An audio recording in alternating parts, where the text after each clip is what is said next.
Well, let's see. Stephen apparently knows the answers. That's the rumor. So, Stephen, what are the 5 levels or types of faith that Augustine incorporates in his apologetics? 5 levels are trusting authority. All right, let's. I'm gonna put them in Augustine's order. So we're gonna say this is number 3. Trust authority. Although you can put it in any order you wish. Next. Hypothetical acceptance. Hypothetical acceptance. That's going to be number 2.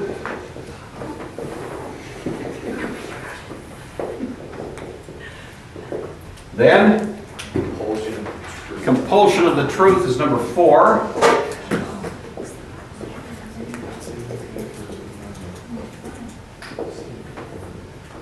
Then, Thinking with assent. think with assent is number 1. You did this sort of like a chiasm. You sort of work from the middle outwards. Yeah.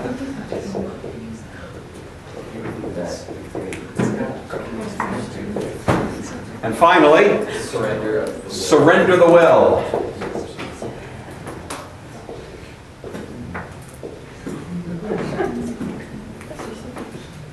And here come the flood of questions. Will you accept? You know, here it comes. Well, Josiah, we'll start with you. For number 5, if I put fiducia, can I get... I'll give you fiducia. Yeah, I will give you fiducia. Same deal. I mean, it's only because I'm such a warm-hearted guy, you know. The snow cheers me up, and so... Sydney? Isn't thinking with the sun basically researching and obtaining the facts, just kind of factual information? No. Sorry. No, that's a little too far afield. Matthew? For thinking with assent, I put willingness to hear the person out. Thinking with assent, willingness to hear the person. I will give you that. That is substantially the idea. Kaylee? For number 2, would you take providential acceptance? Providential acceptance. Providential acceptance. Instead of provisional. You mean provisional acceptance, but you actually wrote providential acceptance. Spoken like a true Calvinist, you know. I have providential acceptance. That's good. Well, if you understand, Kaylee, that the word you wanted was provisional. Yeah, I have it. Yeah, so you just kind of confused it in your head. I'll give you half for that, for a good shot at it. Yes? For compulsion of the truth, I put compulsion of the mind because I knew something needed to be compulsed, but I didn't know what exactly. That's right. What are we trying to compel here? So Compulsion of the mind. All right, I'll give you that. Yeah. Mr. Fugate, this will be my favorite one, I'm sure. For number 2, I put being convinced of Christianity. No, that doesn't fly. Any others you want to throw at the wall here? Number 5, I put conversion. I'll give you conversion. Yeah, I will give you conversion. Okay. All right. So we'll go back and take a brief look at those in a minute. But how many of you got all 5 of them? Oh, you're kidding me. No. That's great. Excellent. I'm very pleased. Ben. For number 5, take conviction. Conviction I probably would have taken for number 4. I don't think it's, not for number 5. I would take it for one of them, but not for number 5. Okay. In other words, if you wanted to use it for number 4, I would accept it. But if you already have a compulsion of the truth item that you counted, okay, then you can count it for number 4.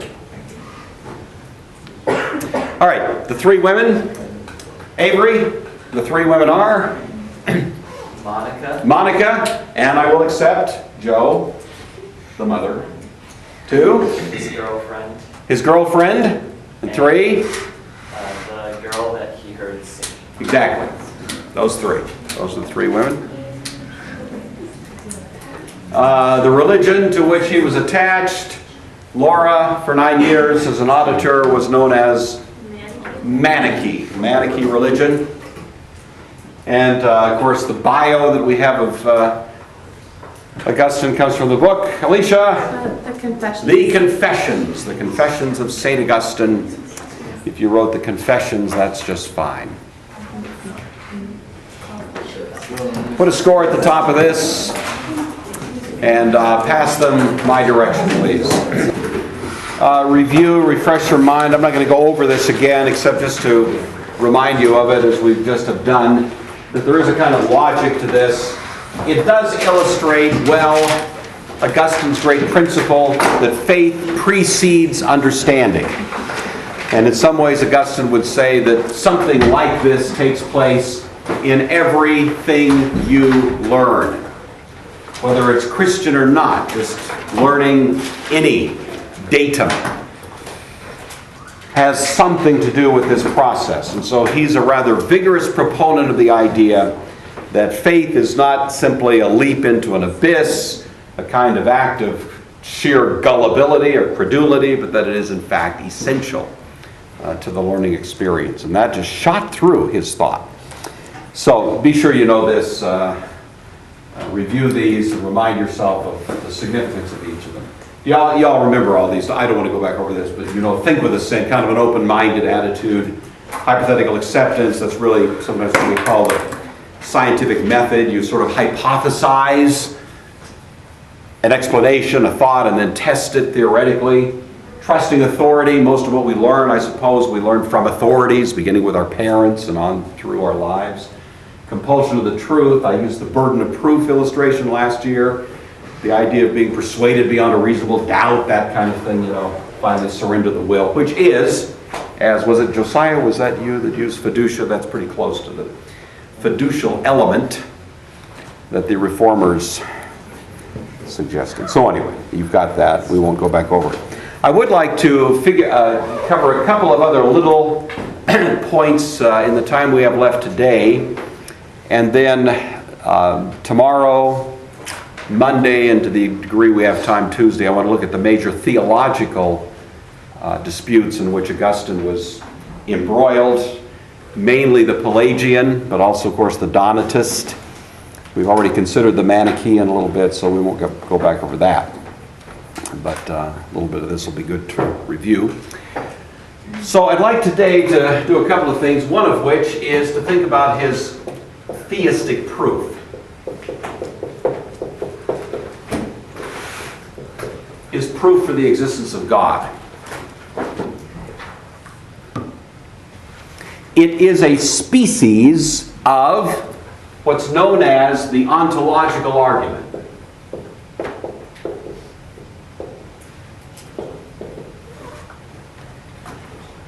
You in apologetics, have you dealt with this at all yet? The ontological argument, is that a term you're otherwise familiar with? Anybody have any idea what the ontological argument is? Sarah, you're nodding your head affirmatively. No. Therefore, I am irresistibly drawn to call on you and ask, can you give us any sort of explanation of, suggestion of the ontological argument? We've been talking about, we haven't gone into it. Okay. I was thinking epistemology All right. in my head. And actually, this is more of an epistemological argument from Augustine, but it, like I say, it falls under the broader heading, in a sense, of the ontological. Jake? We talked about it in doctrine first semester. I think it was the... Did I talk about it? No, maybe Mr. Nixon. Okay, all right. Oh, wow. I think it's the argument from first cause. That is usually, if we're thinking of it like, that's called the cosmological argument. The argument for the origin of the world being only rationally explained in terms of some kind of first cause, that would be called the cosmological. You may not have encountered it. I don't know that I've ever covered it with you in other courses we've had. The most famous character to work out what's called the ontological argument is a guy by the name of Saint Anselm, A-N-S-E-L-M. We have not come to him yet. Obviously, he's a medieval kind of, thinker, philosopher, church leader, lives around the 12th century, and we will touch on him fairly soon, actually. But before Anselm, you have Augustine's approach, and it's not the same as Anselm's. Don't write this down because we'll get to it eventually, but Anselm's ontological argument goes like this. God is that being than whom no greater being can be conceived. The greatest conceivable being exists, therefore God exists. You ever heard that or something like that? That's the ontological argument, a la Anselm. And we'll take a look at that when the time comes. This is related to it. It's another argument that proceeds from the premise that we have a notion in our heads that requires God as a sufficient explanation for why it's there. Only in this case, the item that we have in our head is knowledge. So it's really, you could call it an epistemological argument, but it would be considered part of this ontological genre. So we'll use that word.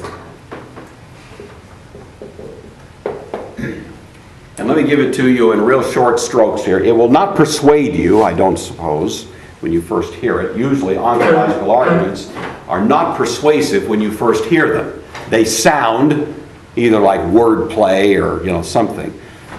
Interestingly, the more people think about them, the more cogency they tend to have. And so don't dismiss this right off the bat, but just at this point, just take it down. Number one, this is a three-point argument reducing Augustine's theistic proof to its most trenchant little propositions. So write this down. Number one, I doubt.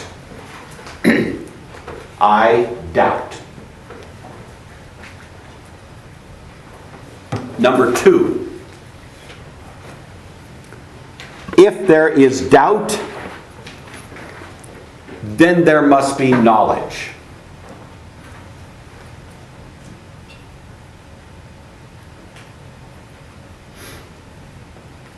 If there is doubt, then there must be knowledge. Number three, if there is knowledge, then there must be God.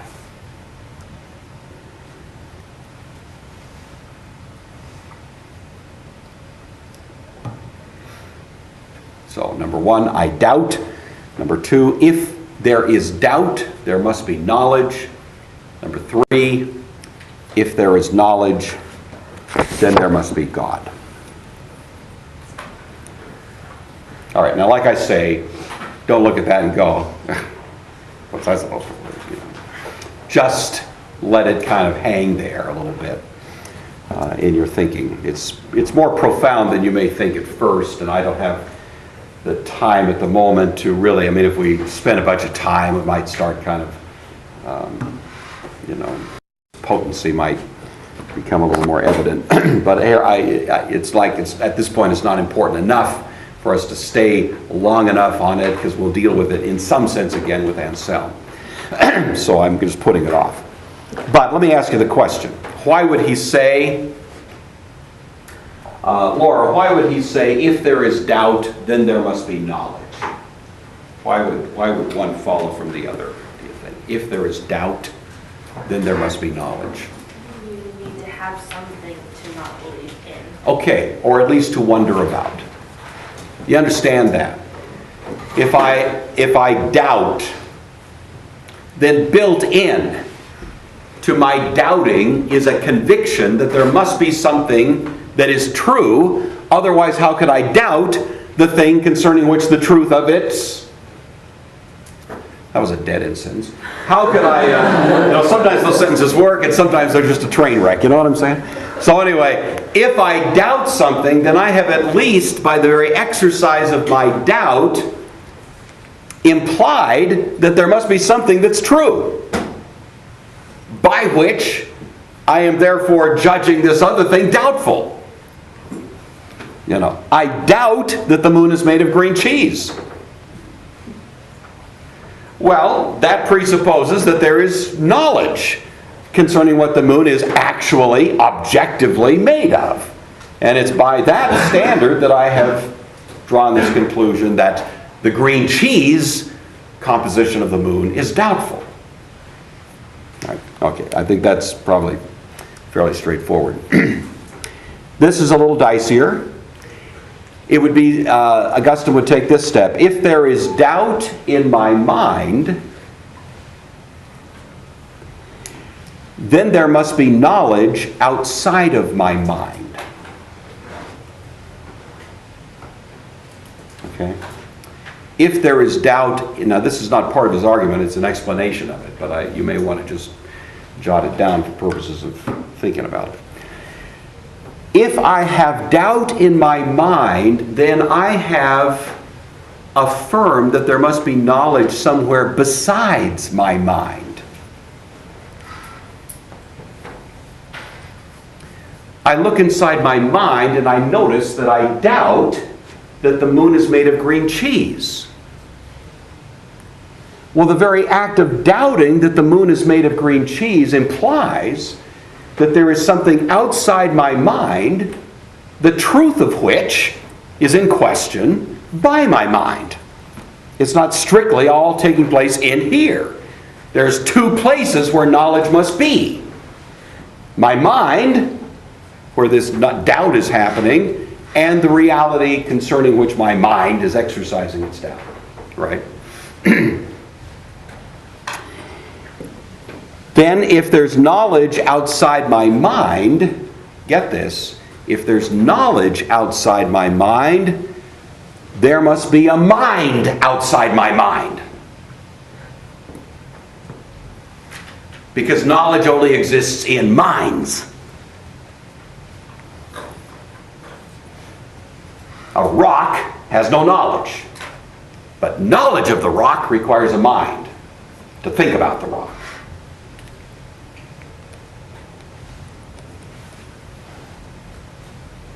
Yeah.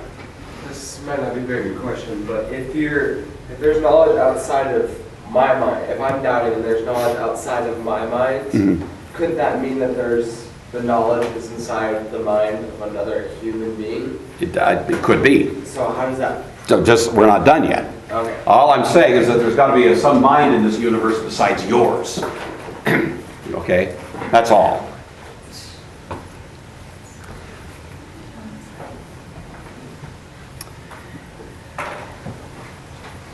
And if there is knowledge outside my mind that is true,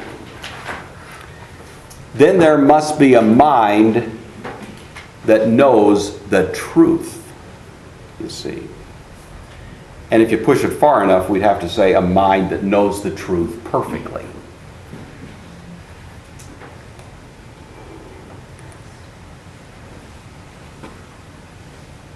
But the only mind that knows truth perfectly would be the mind of what we call God. Therefore, God exists. That's kind of the logic of it. And again, my purpose at this point is not to persuade you that this is a compelling argument. I'll tell you what it does do if you learn how to use it. It's not so much, it's kind of like the ontological argument generally. It isn't so much effective to prove that there is a God, but it is effective to prove that everybody believes in God. That God is a datum of human consciousness. And even when people deny God, they have to affirm God to deny Him. It's part of that I was talking about yesterday. So this flows out of his epistemology.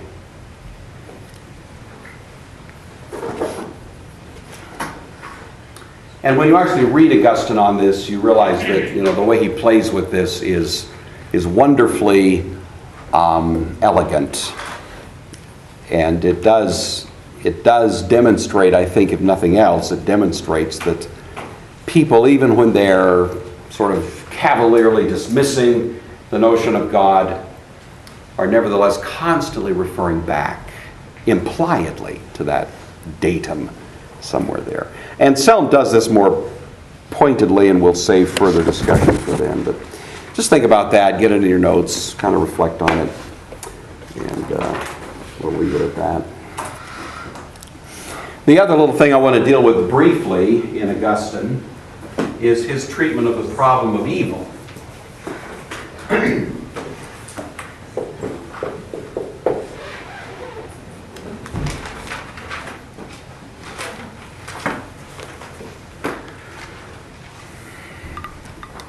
You're all aware that The Christian faith has had to deal all throughout its history with the problem of evil. What's the most simple, common way that someone might raise to you the problem of evil? How might you hear it? Go ahead. Usually it's if there's a God, then why do people die? All right, that's something like that. If there's a God, and usually they'll build, and if God is good, then how come He allows so much evil in the world? How come we're surrounded by such pain and misery and that sort of thing, you know? And I'm not trying to be dismissive. That's obviously an important question that needs to be addressed. And Christian theology and apologetics has wrestled with that down through the years and will continue to do so. So at this point, I want to recognize the issue is there. Augustin is probably the first guy to come along to really try to get it at a much more philosophical level than those before him had done. He dives into this one, and a lot of it was personal, because Augustine was constantly distressed at the evil within himself. You see, that always bugged him. The fact that he felt so unable to resist the power of evil that he felt in himself gave rise to almost an obsession with the problem. And all during the years that he was a Manichae, he was wrestling with it. And even when he was in the process of becoming a Christian, he was wrestling with it. And in some ways, it was this issue in particular that was kind of the triggering issue that brought him to faith. If you know the story from the Confessions, you know that Augustine, when he was in the garden there and he heard the little girl singing and all that stuff, well, what he was wrestling with, what he was weeping over, was the fact that he really wanted to become a Christian. He really did. He finally reached the point where he said, yeah, this is what I want, and he just couldn't do it. And the reason he couldn't do it was because he was still having a lot of fun with his pagan stuff, you know. And so he would say things, he includes this in the Confessions, let me become a Christian, but not yet. You know, it's like, let me just have one more fling, one more fun weekend, then I'll become a Christian. It's like, that's the struggle he's having. You know? And I don't know. I think usually people, if they're honest, know something about that. You're a Christian person, and you know that Jesus says that if there's something in your life that is offensive to you, something that trips you up, you should make no provision for the flesh, whatever that is. You should get rid of it. You could excise it from your life. Jesus says if it's your hand, chop it off. If it's your eye, gouge it out. He talks very graphically, very dramatically about it. And how easy is it for us to have something in our lives by which we have made provision for the flesh? You know, we want to be a Christian 98%, but we have that little 2% hiding there in the closet that we just can't quite get ourselves to throw away. We know we should, but we just can't quite do it. You know, and we hope God isn't noticing. We have that little thing hiding in the closet there for those days when we want to have something for the flesh. You know what I'm saying? I don't know. Maybe you don't. Maybe it's just me. I don't know. Anyway. Augustine felt that powerfully. He just didn't want to make the big plunge because he knew if he gave his life to Christ, he would have, for him, it was all or nothing.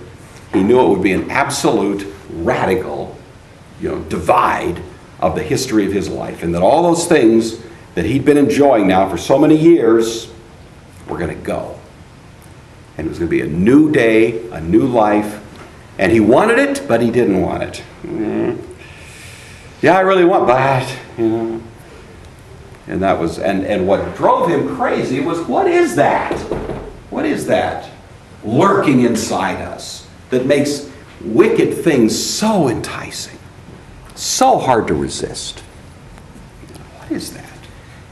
Well, we know it's not good for us. We know it's poisonous to our soul. We just can't get rid of it. What is that? See, Augustine, he wrestled with that.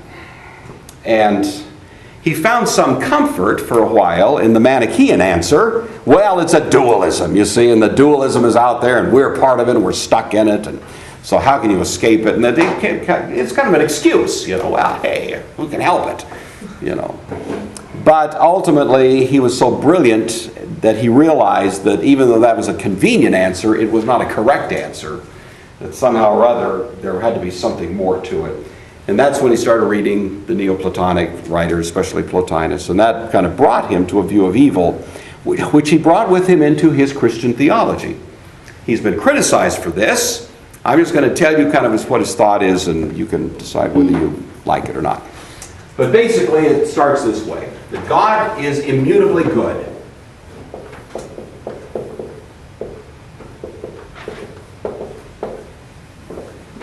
All right? God cannot be anything but good. Goodness is intrinsic to the character of God. Any other good in the universe is derivative, dependent on the fact that there is that which is good by nature, indestructibly, eternally, immutably good. It's the kind of thing Jesus said to the rich young ruler, "Why do you call me good? No one is good but God."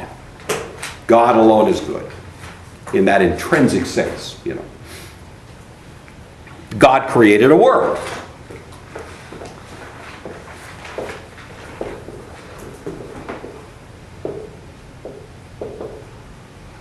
It's fine. God created a world. And God created a world that was good. God looks at the world and he says, it is good. He pronounces a benediction. Right? Is the world God created immutably good? Answer? No. Could it be immutably good? Answer? Philosophically? Could it be immutably, intrinsically, indestructibly, unalterably good, which is what immutable means? Incapable of being changed. Could God have created an immutably good creation? Sidney says yes. Augustine said no. All right. Now you may be right. I'm not. I'm just monitoring the debate here. But Augustine would say that there is only one who is good, and that is God, and that's not just an observation. That is a necessity. Because for something to be intrinsically, indestructibly, immutably, eternally good, which is the force of the term immutable, God would have to create another God. God would have to create another, in a sense, uncreated, eternally, immutably good God, which even God can't do. God could, I see your hand, Stephen, just hang on a second. God could keep something good. God could create it and sustain it as good, but that would require God to do that, you see. But the question is, could God create something that is inherently good in the sense that God is inherently good? Augustine says, philosophically, it can't happen. So, anyway, I don't know if that persuades you, Sidney, but that's the reason he goes through. Stephen. But if God can create an immutably good universe, then would Augustine say that God wasn't all-powerful then? Oh, no, because, I mean, the question is, can God, the question simply is, we grant that God is all-powerful. Would we grant that God could create another being equal to himself? Can God do that? Answer, no. Because God would have to create an uncreated being, and that would violate the law of contradiction, which even God doesn't do. You see. You see that? God would have to create an uncreated being, to put it in those terms. I thought he was talking about I thought we were talking about creating a universe that was immutably. Yeah, well, the point is, if God creates anything, then it is by nature created, right? Anything God creates is created by definition. And if anything God creates is created, then it is going to be something other than the one who is uncreated and eternal. That's all Augustine's driving at. But that the goodness of God is wired in to his eternal character. That's not something just added on, but that is something that is at the heart of who he is, and it's at the heart of who he is eternally and immutably. That's the way Augustine reads. I'm just trying to defend Augustine here. You can wrestle with that. You may agree or disagree at this point. I'm not saying this is primary doctrine, you got to accept this. I'm just saying this is the way he reasons. But I think you see the force of it. You know, only one is good, Jesus says to the rich young ruler, and that is God. And Augustine sees in that a metaphysical affirmation of the character of God as opposed to all other created things. All right. Well, if that's true, if God is immutably good and God creates a world that is certainly good, it is nevertheless a world which is mutably good. You see.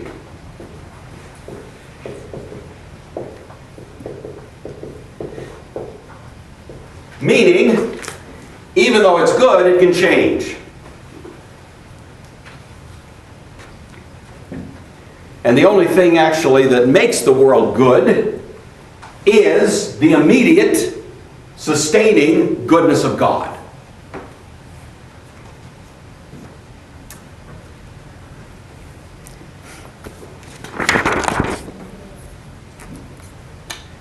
Then he says this: if the world changes, if the world becomes something less than good, it is because God has withdrawn from it. And that's part of the privation. In other words, for Augustine, his great definition of evil is what he calls privatio. Privatio is a privation of the good.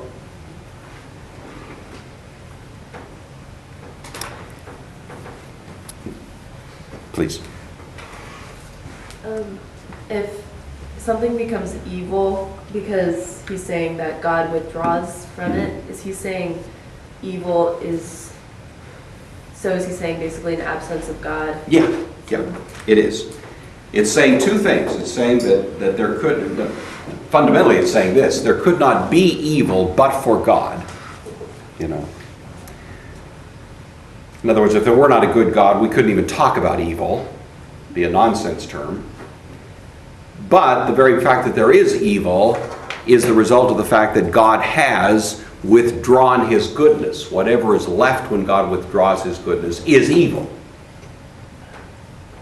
That makes sense? Mm-hmm. And Augustine would say that is what God did. Yeah. So would Augustine say that God withdrew preceding the original sin then? He would say that the reason that now by original sin, do you mean the sin committed by Adam and Eve? Okay, that's fine.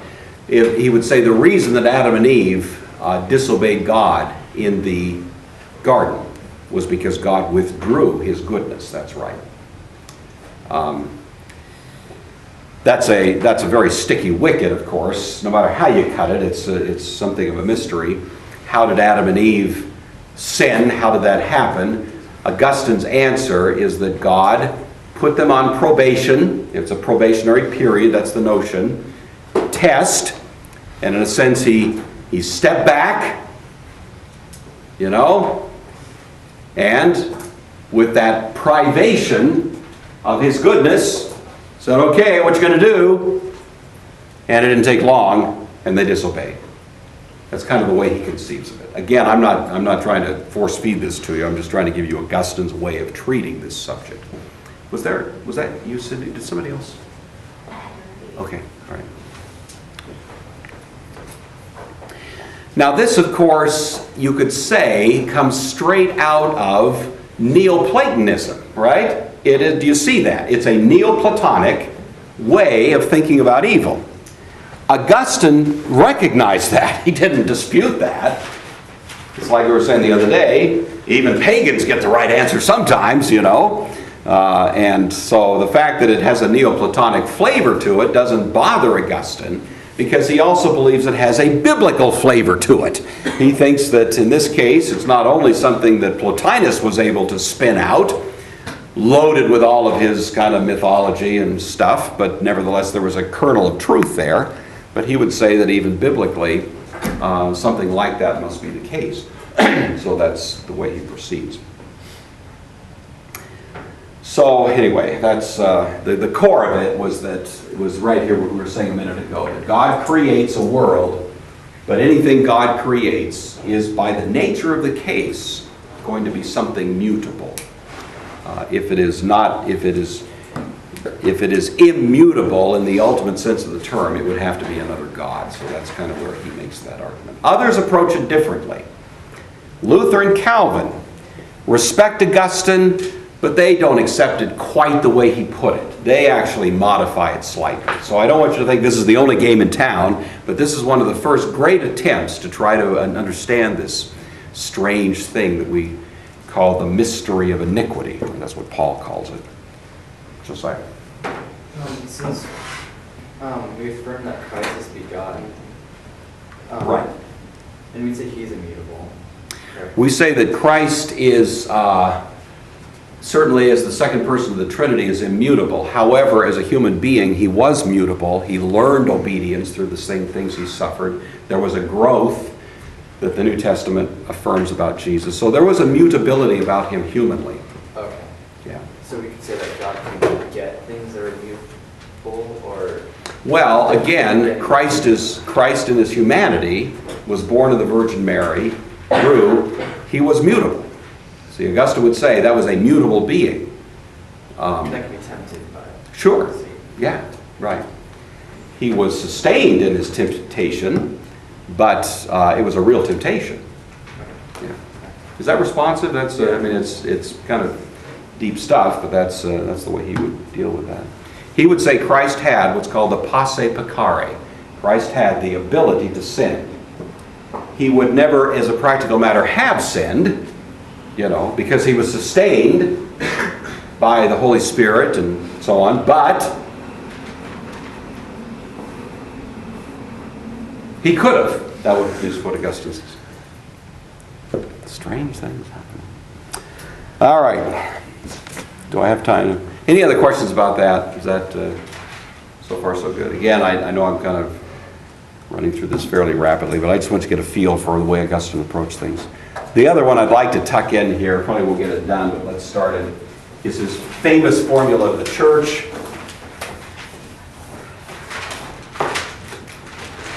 As one, holy, Catholic, and apostolic.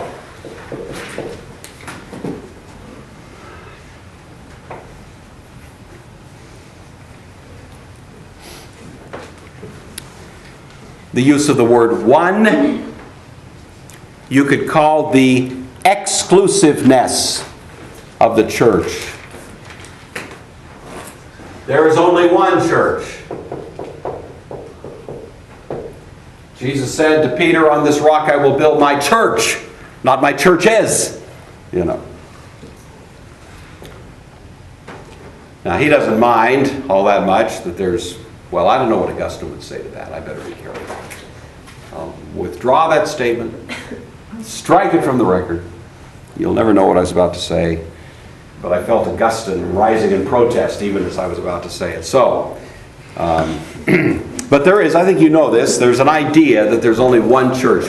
We may have, Presbyterians, we may have Baptists, Methodists, whatever, we have all different Nazarene, we've got, a variety of denominations, and yet we would say, even in this room, we represent a variety of religious denominations, that in some sense or other we are all in one church, wouldn't we?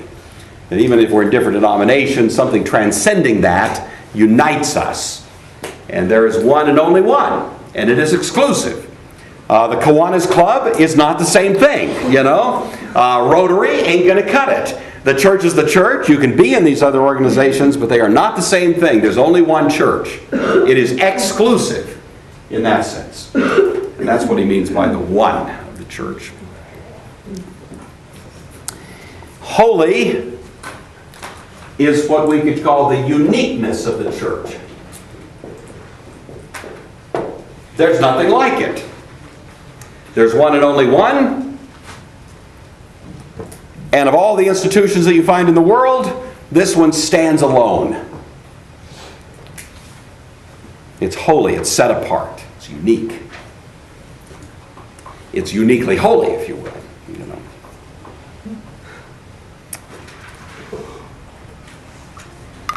And I would like to finish this conversation, but the evil, wicked clock